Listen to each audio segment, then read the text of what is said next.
Hello বন্ধুরা, আসসালামু আলাইকুম। আইসিটি বাড়ির পক্ষ থেকে আপনাদের সবাইকে স্বাগতম। তো আমরা এক্সেলে আজকে শিখব F4 এর ব্যবহার। তো এই জন্য আমি ইউজ করেছি মাইক্রোসফট এক্সেল 2016 ভার্সন। তো চলুন কথা না বাড়িয়ে শুরু করা যাক। আর যারা নতুন দেখছেন আমার চ্যানেলটি অবশ্যই সাবস্ক্রাইব করবেন, পরবর্তী আপডেট পেতে বেল আইকনে ক্লিক করবেন। আর যারা অলরেডি সাবস্ক্রাইব করেছেন তাদেরকে অনেক অনেক ধন্যবাদ। তো চলুন শুরু করা যাক। তো F4 এর কাজ করার জন্য আমি এখানে একটা এখানে লিখব, আইটেম লিখলাম। লেখার পরে এটাকে আমি এখান থেকে ওরিয়েন্টেশন থেকে এখানে অ্যাঙ্গেল করে দিলাম বন্ধুরা। এখন এই অ্যাঙ্গেলকৃত লেখাটি যদি আপনার পাশের ঘরে প্রয়োজন হয়, অথবা এই ঘরে প্রয়োজন হয়, অথবা এই ঘরে প্রয়োজন হয়, তো সেই ক্ষেত্রে আপনার পরবর্তী লেখাটি আপনাকে লিখতে হবে। ধরুন একটা নাম লিখলাম। তো এই নামটাতে আমি লিখলাম, লেখার পরে এখানে ক্লিক করব, করার পরে কিবোর্ড থেকে F4 চাপ দিব।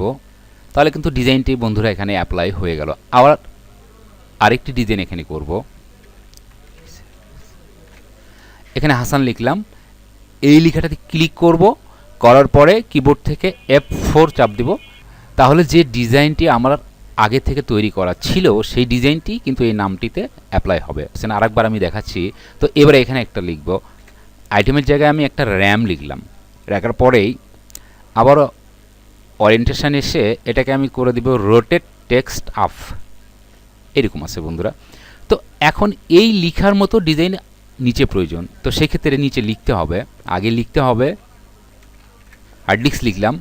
লেখার পরে এই হার্ড ডিস্ক লেখাকেই ক্লিক করব, করার পরে কিবোর্ড থেকে একটা F4 চাপ দিব। তাহলে কিন্তু আগে যে ডিজাইনটা অ্যাপ্লাই করা হয়েছিল সেই ডিজাইনটা কিন্তু এখানে অ্যাপ্লাই হয়েছে। তো বন্ধুরা, আপনারা আশা রাখি বুঝতে পেরেছেন।